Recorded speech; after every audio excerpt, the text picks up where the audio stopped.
오늘은 중보기도대 주간 예배로 하나님께 영광을 올려드립니다. 우리 먼저 중보기도대를 잠깐 소개하자면 우리 목요일 중보기도대는 우리 여자 장로님들이 돌아가면서 기도회를 인도하고 계시며 매주 목요일 11시에 잠옷실에 모여 함께 기도를 하고 있습니다. 여러분, 하나님의 말씀을 전하는 목회자들과 직원과 장로님들을 위해서, 또 교회에서 파송한 우리 선교사님들을 위해, 또 교회 각 기관과 또 부서 사역을 위해, 교회 안에 있는 어려운 환우들을 위해서, 또 나라와 민족을 위해 함께 모여 뜨겁게 기도하고 있습니다. 여러분, 하나님께서 중보 기도하는 자들을 찾고 계신 줄로 믿습니다. 우리가 이 어려울 때일수록 더욱더 기도하기에 힘쓰는 저와 여러분이 되시기를 주님의 이름으로 축복합니다. 여러분, 기도란 무엇일까요? 한국 민족 문화 대백과 사전에서 기도를 이렇게 정의하고 있습니다. 신이나 초월적인 존재와 소통을 목적으로 행하는 종교 의례라고 정의 내리고 있습니다. 즉, 기도는 나와 하나님과 소통하고 대화하는 것이 기도입니다. 여러분, 일반적인 기도는 나를 중심으로 한 기도가 대부분입니다. 내가 원하는 것을 구하거나 내가 필요하는 것을 요청하는 기도가 많습니다. 그렇다면 중보 기도란 여러분 무엇일까요? 일반 기도는 나와 하나님 사이에서의 대화, 내 삶을 중심으로 한 기도라고 한다면, 중보 기도는 나를 위한 기도가 아니라 다른 사람이나 공동체를 위한 이타적인 기도라는 것입니다. 여러분, 이 중보 기도는 다른 사람을 살리는 기도, 그리고 공동체를 살리는 기도입니다. 여러분, 이 중보라는 단어는 영어로 인터세션이라는 단어를 사용하고 있는데, 여기서 인터라는 단어는 누구누구 사이에서라는 뜻이고요, 세션이라는 단어는 가다라는 의미입니다. 그러니까 중보라는 뜻은 하나님과 기도가 필요한 사람들 사이에 서서 서로를 연결한다는 의미를 가지고 있습니다. 중보기도는 하나님과 그리고 도움을 필요로 하는 그 누군가의 사이에 서서 그 사람을 위해서 하나님께 간절히 기도하는 것이 바로 중보기도입니다. 여러분, 하나님과 우리 사이에서 중보자 되신 분이 누구십니까? 바로 하나님의 아들 예수 그리스도이십니다. 여러분, 예수님은 친히 중보기도에 본을 보여주셨습니다. 누가복음 22장 31절 32절 말씀 함께 봉독하도록 하겠습니다. 시몬아 시몬아, 보라, 사단이 너희를 밀가부르듯 하려고 요구하였으나 그러나 내가 너희를 위하여 너희의 믿음이 떨어지지 않기를 기도하였노니 너는 돌이킨 후에 내 형제를 굳게 하라. 아멘. 여러분, 예수님은 사단이 수제자였던 베드로를 넘어뜨리고 시험하게 하고자 하는 그런 역사를 바라보았습니다. 그래서 예수님은 그 베드로를 위해서, 그 믿음을 잃어버리지 않기 위해서, 그 믿음 안에서 실족하지 않기 위해서 중보 기도하시는 것을 볼 수 있습니다. 그러나 내가 너희를 위하여 내 믿음이 떨어지지 않기를 기도하였노니라고, 그렇게 예수님이 제자들을 위해서 기도하시는 모습을 볼 수 있습니다. 이처럼 중보 기도는 하나님과 정말 기도가 필요한 사람들 사이에 서서 그들의 연약함과 아픈 마음을 가지고 대신 하나님 앞에 나아가 기도하는 것을 말씀하고 있는 겁니다. 여러분, 중보 기도는 우리의 신체로 비유하면 어떤 기관으로 비유할 수 있을까요? 여러분, 기도는 교회의 심장과 같은 것입니다. 여러분, 심장은 전신으로 피를 보내는 역할을 합니다. 심장은 우리의 생명 활동에 꼭 필요한 그 산소와 영양분을 끊임없이 보내주는 역할을 합니다. 심장은 그 혈관을 통해 몸의 모든 지체에게 혈액을 보내줍니다. 심장은 쉬지 않고 끊임없이 움직이면서 심장에서 가장 먼 손끝과 발끝까지 생명을 불어넣는 혈액을 보내는 가장 중요한 기관이라는 겁니다. 여러분, 그래서 이 심장이 멈추면 몸의 모든 기관이 멈춰지는 겁니다. 여러분, 이 혈액을 몸 구석구석까지 공급하는 길이 바로 혈관입니다. 이 혈관은 동맥과 정맥과 모세혈관으로 이루어져 있습니다. 여러분, 동맥은 심장이 뿜어내는 혈액을 온몸으로 보내는 가장 큰 메인 혈관이고, 이 동맥과 정맥 사이를 연결하는 혈관이 바로 모세혈관인데, 이 모세혈관은 각 세포에 산소와 영양분을 공급해주고 그 세포에서 사용한 이산화탄소와 노폐물을 수거하는 물질 교환이 이루어지는 곳이 바로 모세혈관입니다. 그리고 정맥은 모세혈관에서 받은 이산화탄소와 노폐물을 다시 심장으로 운반하는 바로 혈관입니다. 여러분, 그런데 동맥과 정맥과 모세혈관을 전부 연결한 길이가 여러분 얼마나 되는지 아십니까? 자그마치 12만 킬로미터나 된다고 합니다. 여러분, 이 12만 킬로미터는 지구의 둘레인 4만 킬로미터를 3번이나 돌 수 있는 엄청난 길이입니다. 그런데 이 엄청난 길이의 혈관에 혈액이 온 몸을 도는 시간이 불과 45초밖에 걸리지 않는다고 합니다. 심장 박동으로 시속 210km의 엄청난 혈류의 속도로 45초 만에 혈액이 전신을 돌아 다시 심장으로 돌아온다고 합니다. 이처럼 심장은 몸 구석구석에 생명을 불어넣는 가장 중요한 역할을 하는 기관이라는 겁니다. 그래서 이 심장이 멈춰지면 뇌에 5분 이상 혈액이 공급되지 못하면 뇌사 상태에 빠지게 됩니다. 이 심장이 계속 뛰기에 심장이 모든 지체에 산소와 영양분을 지속적으로 공급하여 살아있는 생명을 공급하듯이 중보기도는 교회의 심장과 같은 것입니다. 중보기도는 교회와 사역 모든 교회 지도자들, 헌우들을 살아나게 하고 힘을 주는 생명을 공급하는 귀한 사역입니다. 비록 사람들 눈에 잘 띄는 사역은 아닙니다. 화려해 보이는 사역도 아닙니다.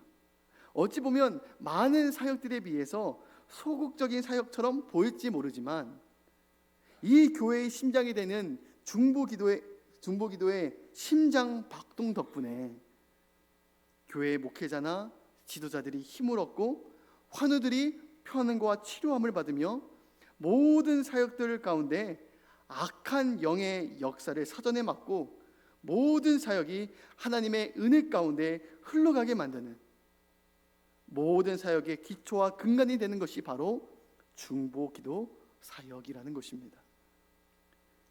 그래서 교회는 기도가 살아있어야 됩니다. 기도가 살아있는 교회는 생명력이 넘칩니다. 기도가 살아있는 교회는 날마다 하나님이 일하시는 역사와 간증이 넘칩니다. 그리고 교회 안에 분열케 하는 악한 영이 틈타지 못하고 힘을 잃고 떠나가게 되는 줄로 믿습니다. 여러분, 오늘날 교회 현실을 보십시오. 오늘날 많은 교회들이 교회 내 여러 문제 때문에 분열이 일어나고 다투고 분쟁이 일어나는 모습을 볼 수 있습니다. 오늘날 세상이 교회를 어떻게 바라보는지 여러분 보십시오. 교회가 하나님의 거룩함의 능력을 잃어버려 가고 있습니다. 선한 영향력들을 잃어가고 있습니다. 오늘날 교회가 왜 거룩의 능력을 잃어버려 가고 있는 걸까요?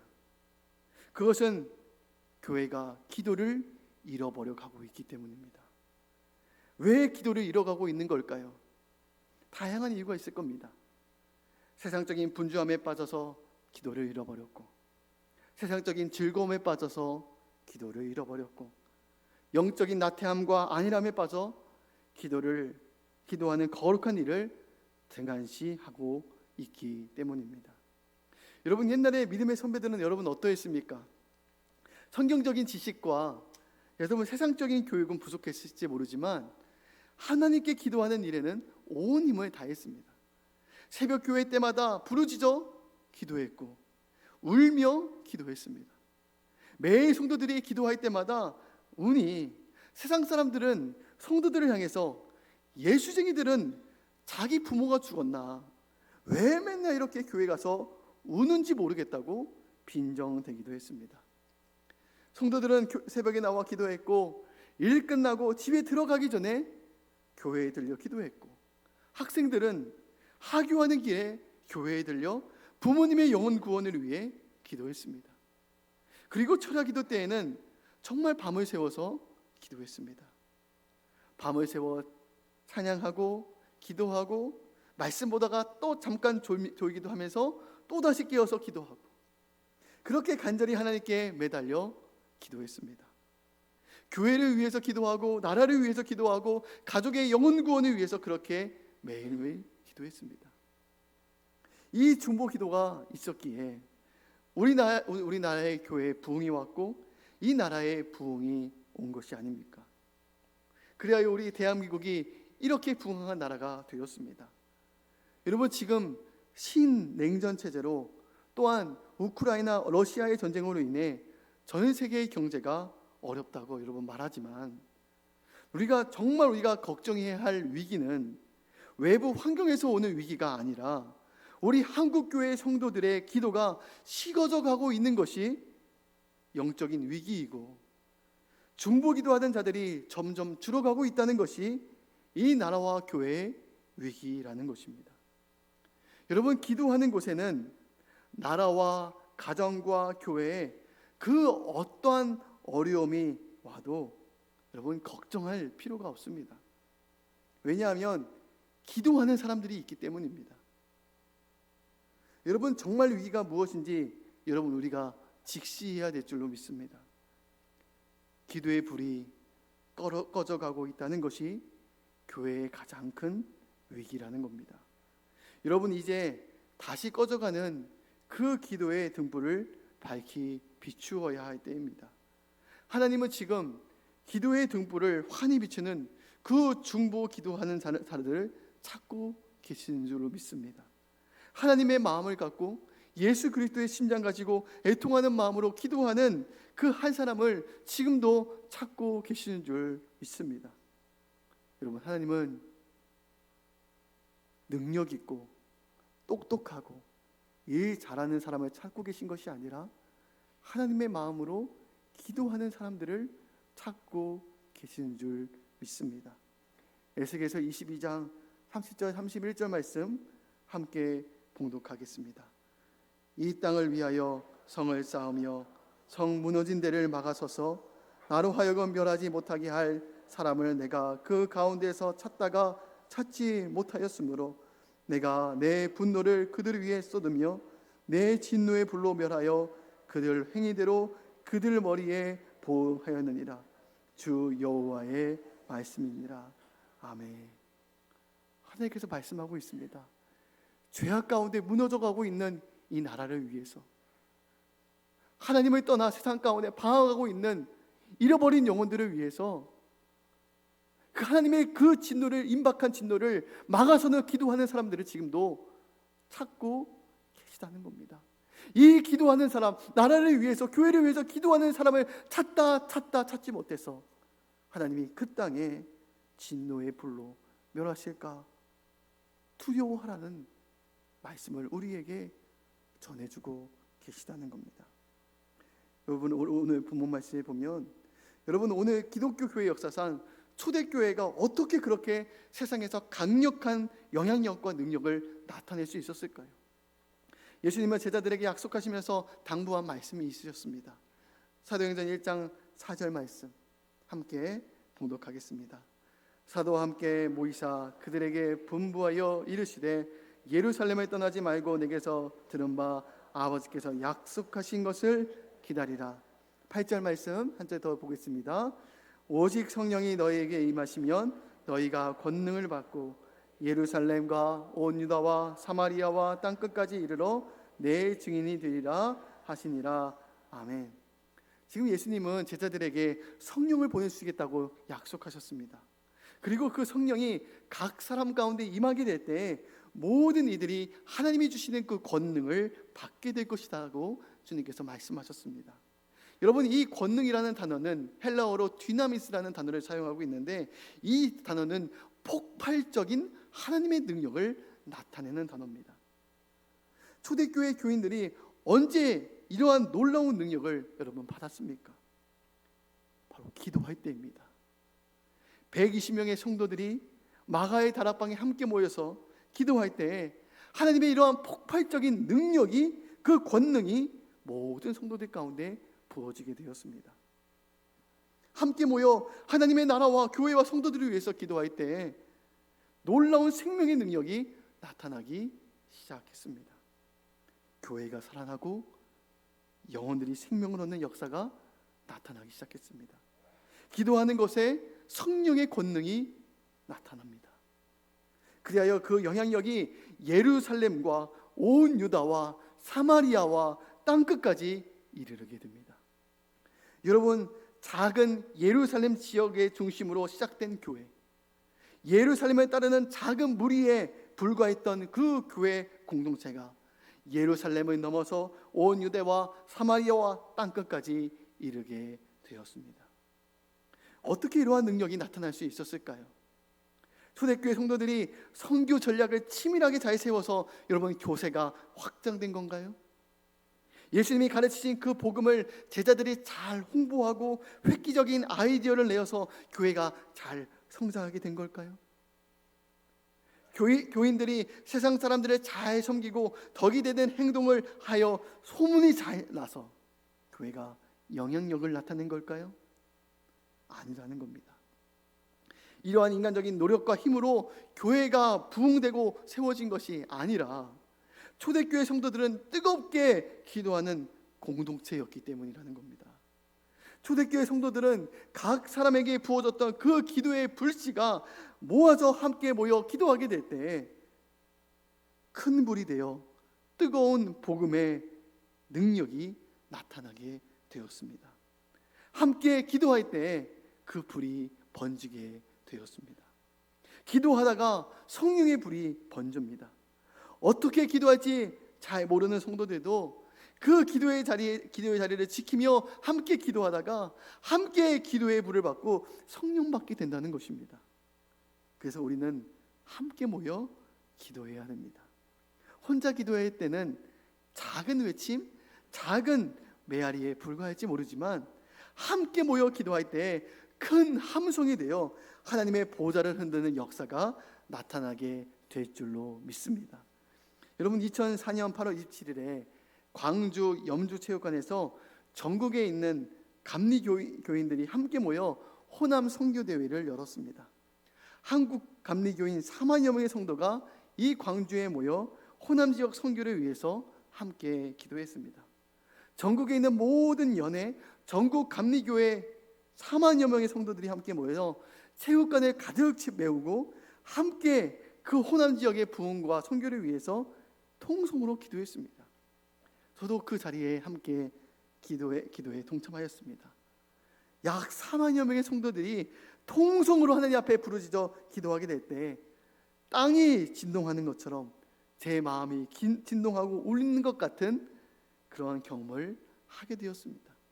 함께 기도할 때, 모여 기도할 때 저도 함께 뜨거워지는 것을 경험하게 되었습니다. 여러분, 혼자 기도하기가 참 쉽지 않습니다. 물론 훈련받은 기도의 용사, 믿음의 용사들은 아무리 분주해도 정해진 시간이 되면 모든 일을 내려놓고 기도의 자리에 나아가 기도합니다. 저의 작은 할머니는 늘 기도하는 분이셨는데 그분은 항상 어디서 무엇을 하고 있어도 정해진 시간만 되면 하나님께 집중할 수 있는 골방을 찾아가 기도하셨습니다.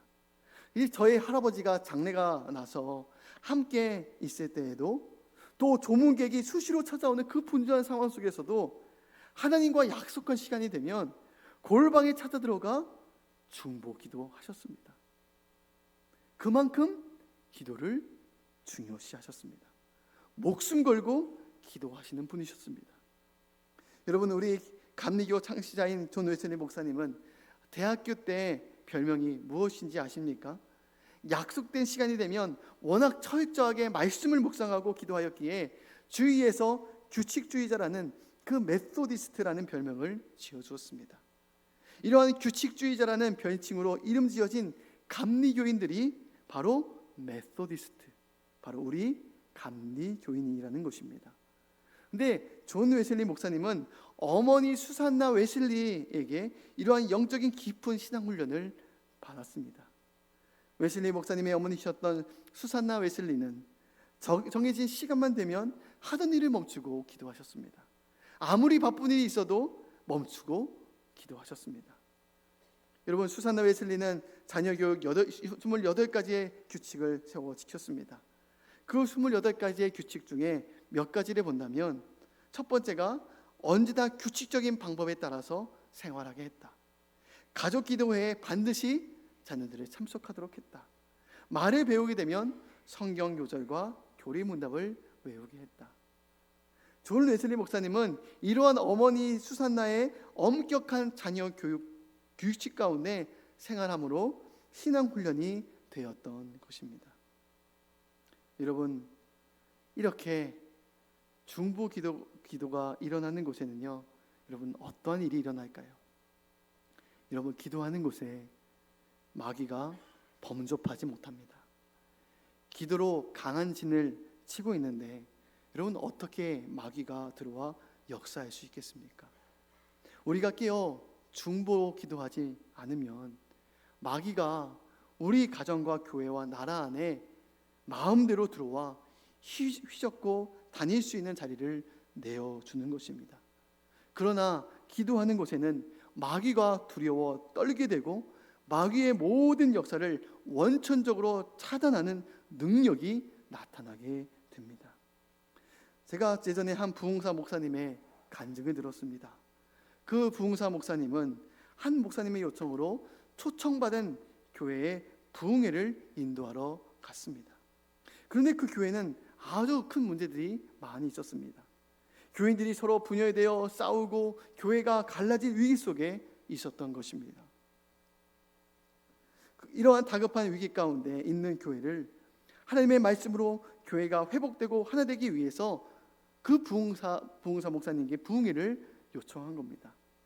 그런데 이 부흥회를 인도하면서 또한 함께 식사하며 대화를 나누는 중에 이 부흥사 목사님이 이 교회의 영적인 근본적인 문제를 알게 되었다고 합니다. 바로 늘 교회를 위해서, 나라를 위해서, 목회자를 위해서 중보 기도하는 성도들이 이 교회를 차츰 떠나가 교회를 위해서 중보 기도하는 사람이 없었다라는 겁니다. 여러분, 이 부흥사님의 작은 고백이지만 이 고백 속에 우리는 무엇을 알게 해줍니까?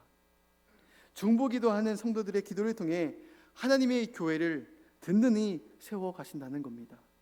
중보 기도하는 사람들의 기도를 통해 하나님의 교회를 무너뜨리고 사람들의 영혼을 노락질하는 악한 영들의 모든 역사를 하나님이 파쇄해 나가신다는 겁니다. 이처럼 중보 기도는 너무나도 중요하다는 겁니다. 중보 기도는 이 땅에 하나님의 나라를 이루어가는데 가장 중요한 원동력이라는 사실을 여러분 꼭 기억하시기 바랍니다. 우리 교회에 하나님의 나라를 세우는 중요한 많은 사역들이 참 많이 있습니다. 그러나 많은 사역들 중에서도 중보 기도 사역이 너무나도 중요합니다. 왜냐하면 이 중보 기도가 모든 사역을 세우는 역할을 하기 때문입니다. 모든 사역이 기도로 뒷받침되어지게 될 때 사역에 힘이 생기는 것입니다. 여러분, 차에 아무리 좋은 엔진이 있어도 그 사역을 움직이게 하는 연료가 떨어지면 여러분, 차는 금방 멈춰지고 맙니다. 여러분, 목회자도 뒤에서 기도해주는 분들을 통해서 힘을 얻습니다. 기도하는 사람들을 통해 목회자가 세워지고 더욱더 성장해 나가는 것입니다. 여러분, 목회자는 영적인 최전방에서 보이지 않는 영적인 싸움이 참 많이 있습니다. 왜냐하면 마귀가 목회자 영적인 지도자를 넘어뜨리고 시험에 빠뜨리게 되면 이 한 명으로 인해 수많은 성도들이 실족할 수 있기 때문입니다. 그래서 목회자도 성도들의 중보 기도가 절실하게 필요하다는 겁니다. 여러분, 이처럼 중보기도는 모든 성도들을 살리고 사역을 일으키고 나라를 세우는 영적인 심장박동의 역할을 한다는 것입니다. 혹시 여기에 저는 기도할 줄을 몰라요, 사실 내 기도도 제대로 못하는데 제가 어떻게 다른 사람들을 위해서 기도할 수 있을까요? 라고 말하는 사람들도 있을지 모릅니다. 나를 위해서도 몇 분밖에 기도하지 못하는데 제가 어떻게 나와 상관없는 사람들을 위해서 어떻게 오랫동안 기도할 수 있을까요? 어떻게 다른 성도들을 위해서, 나라를 위해서, 교회를 위해서, 몸이 아픈 환우들을 위해서 제가 기도할 수 있을까요? 사실 이 중보기도는 하나님의 마음이 부어진 성도들이 기도할 수 있습니다. 하나님의 눈으로 영혼을 바라보는 성도들이 주님이 가지신 그 안타까운 마음, 그 긍휼의 마음으로 기도할 수 있게 되는 겁니다. 그러나 비록 잘 기도하지 못해도 그 중보의 기도의 자리를 지켜 여러분 함께 마음을 아파요 기도하게 될 때 하나님께서 그 모든 막혀있는 기도의 문을 열어주실 줄로 믿습니다. 그리고 함께 기도하는 그 자리에 주님의 마음을 부어주셔서 그 하나님의 마음으로 함께 기도하는 동역자로 여러분들을 세워주실 줄로 믿습니다. 여러분, 기도하는 자리가 있으면 찾아가 기도하십시오. 기도를 잘 못해도 됩니다. 그 은혜의 자리에 머물러 있게 되면 하나님의 은혜가 그 기도의 자리를 지키는 모든 사람들에게 전이되고 흘러가게 될 줄로 믿습니다. 하나님께서 분명히 말씀하십니다. 오늘 하나님의 마음으로 기도하는 한 사람을 찾으신다고 말씀하고 계십니다. 여러분, 눈에 보여지는 많은 사역들보다 눈에 보이지 않지만 뒤에서 중보로 기도하는 그 기도의 심장 박동 때문에 목회자가 세워지고 성도들이 믿음으로 세워지고 모든 사역들이 어떠한 시험도 없이 든든하게 세워지게 되는 줄로 믿습니다. 여러분, 모교 중보기도대에 기도하는 사람들이 필요합니다. 여러분, 다시 기도를 회복하고 싶으신 성도들이 있다면, 다시 하나님의 마음을 회복하고자 하는 성도들이 있다면 함께 모여서 기도하는 자리에 나아가 기도하시기 바랍니다. 하나님께서 이 기도의 자리를 통해서 여러분이 우리의 영을 다시 새롭게 부흥시켜 주실 뿐만 아니라 우리의 기도가 함성이 되어서 울려 퍼지게 될 때 하늘 보좌를 흔드는 놀라운 역사가 나타나게 되는 줄로 믿습니다. 오늘도 깨어 기도하는 여러분들의 기도를 통해서 주저하는 영혼들이 일어나고 교회의 사역들이 부흥되며 교회의 모든 지도자들이 다시 힘을 얻게 되는 놀라운 역사가 나타나게 되는 줄로 믿습니다. 다시 깨어 기도합시다. 이 한국 교회의 위기는, 그리고 이 나라의 위기는 외부 환경에 있는 것이 아니라 기도하는 사람들이 점차 그 기도를 잃어버려 가고 있다는 것이 가장 큰 위기라는 사실을 우리가 깨달아 알아 다시 내가 기도하는 자리에 내가 나아가겠습니다. 다시 하나님 기도하는 자리에 내가 하나님의 그 부르심에 순종하며 나아가겠습니다. 오히려 그 부르심에 응답하며 나아가는 저와 여러분이 되시기를 주님의 이름으로 축복합니다.